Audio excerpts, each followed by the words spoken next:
All right, welcome back to the deep dive. It is Monday, January 26, 2026, and we are looking at a company that has basically turned the biotech sector into a spectator sport for the last year or so. Talk about Abivax. Oh, it's absolutely been the main event. I mean, you pull up the chart for ABVX. It's just a vertical line. Exactly. It doesn't look like a standard biotech ticker at all. More like a crypto coin from, 2021. Stock is up over 1,700% in the last 12 months. Which is just, it's insane. But, unlike a meme coin, there's actual tangible science going on here. We aren't just looking at hype.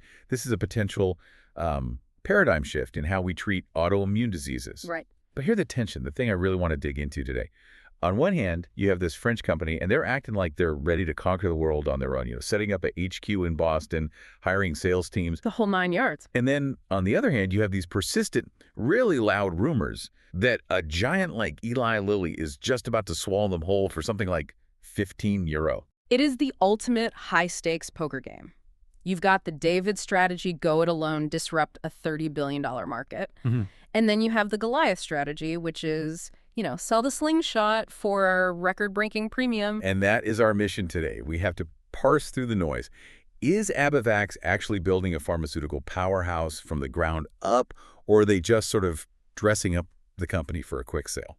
Because for you listening, if you're holding shares or even thinking about it, the difference is, well, it's massive. It really is. And to get why the stakes are so high, you have to understand the battlefield they're on. They're targeting inflammatory bowel disease, IBD, and specifically ulcerative colitis, or UC. Right. And this isn't just, a bad stomach ache. It's so much more grim than that. It's a debilitating chronic condition, and it affects millions of people. And when you look at the current drugs, Humira, Rinvox, Stelara, it feels like we haven't really solved it. We've just managed it. Managed is a pretty generous word for some of these patients. The current arsenal, it's powerful, but it's blunt. You've got biologics and you've got J inhibitors. And, think of your immune system as a house. With UC, the house is on fire. Okay. The current drugs, what they do is they cut the water line to the entire neighborhood to put out the fire in your one house. They just suppress the immune system broadly. So it puts out the fire, sure. But then you're stuck in a house with no water. You get infections, you get shingles. I was reading about the JAGA inhibitors. They come with black box warnings. Yeah, that's serious. That is the FDA literally screaming on the packaging that this might cause, blood clots or major heart events. Exactly. And beyond even the safety, there's the convenience. A lot of these are injectables or IV infusions. You're either tied to a clinic or you're dealing with needles at home. So the holy grail here has always been a pill, an oral therapy that works just as well as a biologic, but doesn't completely wreck your immune system. And that brings us to Abivax and their lead candidate, obefazimod. Now, I really dug into the mechanism here because first in class gets thrown around all the time in biotech. It's a buzzword. It is. That bits. This actually seems different. They're not just blocking a receptor, right? No, this is fundamentally different engineering. Most drugs are antagonists. They find a receptor that's causing a problem and they just sit on it. It's like putting tape over a keyhole. Yeah. Obefazimod, which is ABX 464, it actually goes inside the cell. It binds to something called the cap binding complex. The CBC. Right, the CBC.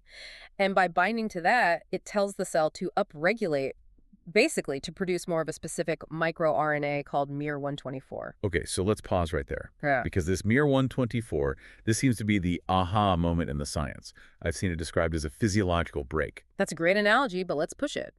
If inflammation is a car speeding downhill with no driver, current drugs try to stop it by, building a brick wall in front of it. Right, you stop the car, but you might total it. That's the side effect profile. You got it.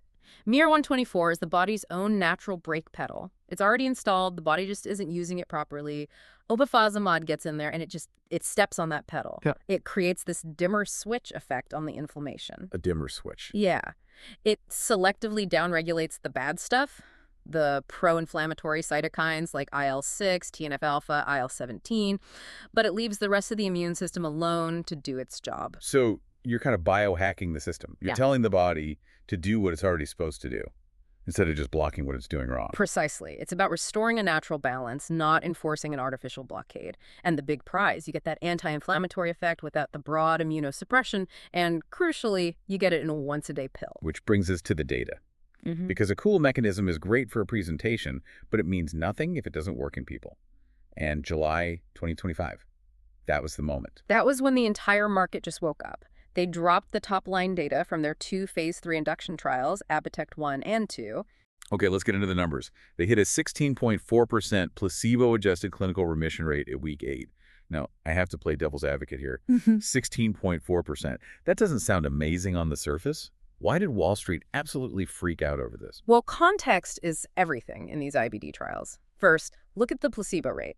It was one of the lowest ever seen in a major UC trial. That tells you the study was run with incredible rigor. There wasn't a lot of noise. Well, the data is clean. Pristine. But the real headline, the reason the stock is up 1,700%, is who got better. Nearly half the patients in that trial were what we call refractory. Meaning they'd failed other drugs? Yes. They had already been on the advanced therapies. They tried the biologics. They tried the JKs. Nothing worked. For these people, there was really nowhere else to go. That's the key right there. If you're a doctor with a patient who's suffering and nothing works, and then suddenly there's a pill that works for that specific, almost hopeless group, that's a blockbuster. Exactly. It's the hard-to-treat win. And then you add in the clean safety profile. No black box warnings, no scary infection signals. It positions obefazimod to maybe even move up the treatment ladder. It might not just be for the most desperate cases down the line. It could become a first-line therapy. Okay, so the science is there, the drug works, but this is usually the point in the story where we find out the company is running on fumes, constantly diluting shareholders just to keep the lights on. Right, the typical biotech story. But Abivax seems to have dodged that. They're sitting on a pile of gold. This is what really separates them from, 90% of the sector. They have a fortress balance sheet. As of last September, they had almost $600 million in cash. $589.7 million, to be exact. And didn't they just do a massive capital raise? Huge. Right after that data dropped in July, they raised about $747.5 million. That is a war chest. And they cleaned up their books, too. I saw they paid off all their debt to Creos and Claret. Fully paid off. So now they're debt-free, flush with cash, and funded all the way through the fourth quarter of 2027. Why is that 2027 date so important? Because it gets them past all their major upcoming milestones. They don't have to go back to the market begging for money right before a big data drop.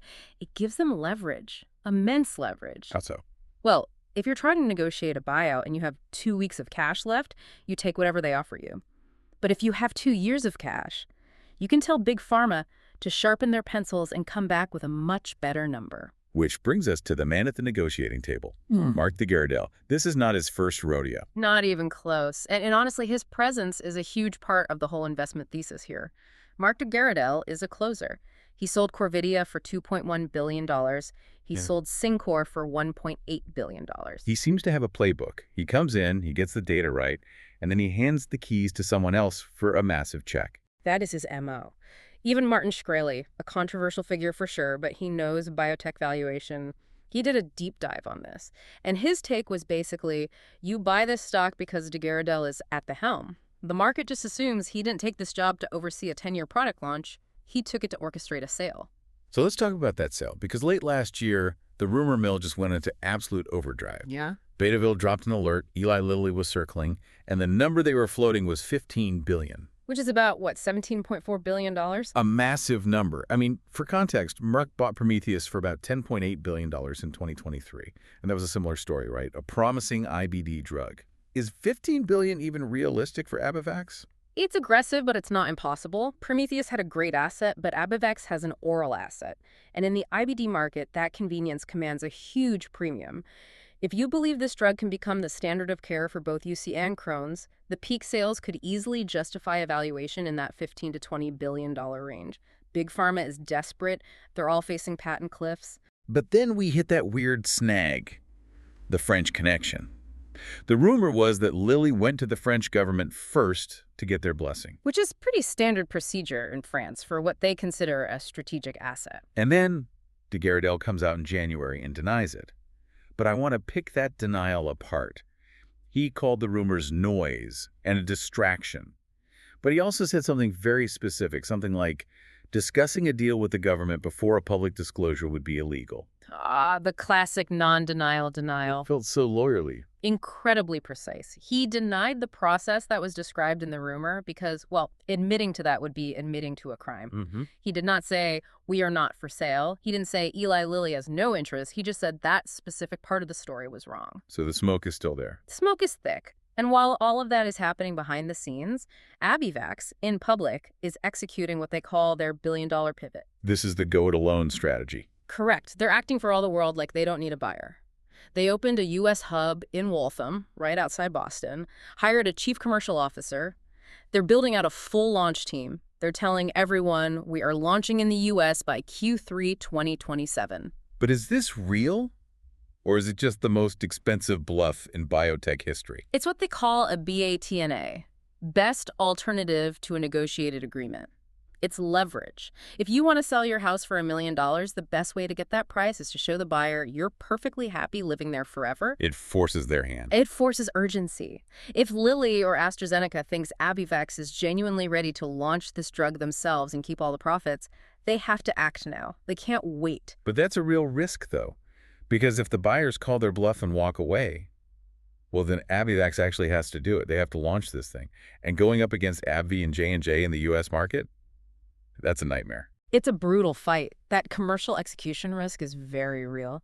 You can have the best drug in the world, but if you can't get it on insurance formularies, if you can't get doctors to write the script, you fail. That's the core of the bear case. If they don't get bought, they could burn through that huge cash pile very, very quickly, just trying to build a sales force. And that's not even the biggest risk. We have a massive single event coming up. The sword of Damocles is hanging over this stock, and it's set to drop in Q2 of this year. The phase 3 maintenance data. Okay, so explain the difference for us. We got the induction data last July. That was for 8 weeks. Why is this maintenance trial so different? Induction answers the question, can your drug put out the fire? Maintenance has to answer, can you keep the fire from ever coming back? UC is a lifelong disease. Patients aren't taking this for 8 weeks. They might take it for 80 years. So the drug works great for 2 months, but then at month 6, it just stops working? Then the drug is worthless. Wow. Game over. That's the harsh reality. If this maintenance data fails in Q2, if they don't show a statistically significant benefit at week 44, the stock will collapse. It'll go straight to its cash value. You'd be looking at maybe $16 a share. So we're at this incredible junction. Data is good. They either get bought for $15 billion or they become a huge player. Data is bad. The whole thing implodes. Do we have any clues, any breadcrumbs to go on? We do have the phase 2B open label data. In that study, patients stayed on the drug for up to 2 years, and the remission rates seemed to hold up really well. It looked very durable, so that provides some confidence. But phase 2 is not phase 3. The trial is bigger. It's a different patient mix, more scrutiny. It's never a slam dunk.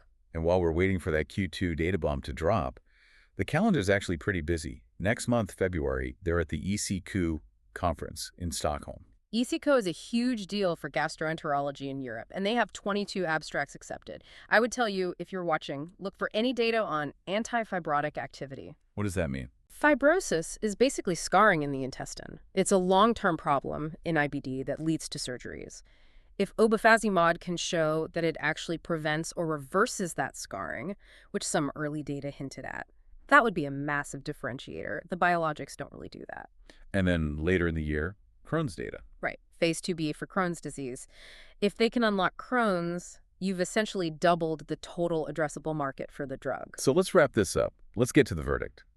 We've got a company that looks clearly undervalued if the science holds up, but maybe it's fairly valued if it fails. It really feels like a classic asymmetric bet. It is the definition of asymmetry. You have a floor, which is the cash on the balance sheet. This stock isn't going to zero tomorrow, but the ceiling. If they reproduce that induction success in the maintenance trial, the ceiling is, well, it's stratospheric. And whether that value is unlocked by a buyout check from Eli Lilly or by a successful launch on their own, the upside is multiples of where it is today. So here's my final provocative thought for you to chew on. I want you to picture that new office they're setting up in Boston. The CEO, Mark DeGarridel, is there. He's hiring executives, signing leases. But I look at his track record, and I look at all the rumors. Is that office really a headquarters? Or is it a showroom? That is the question, isn't it? Is he actually building a company? Or is he just building a perfect turnkey solution so that when the vice president from Eli Lilly walks in the door, he can say, look, the engine's running, the team is hired, the strategy is set, all you have to do is write the check, and I'll hand you the keys. Knowing DeGarridel's history, I'd probably bet on the showroom. But he's also smart enough to make sure that engine can actually run, just in case he has to drive the car himself. Risk defined. Portfolio protected. That Q2 2026 data is the main event. Mark your calendars. Thanks for joining us on the deep dive. We'll see you next time.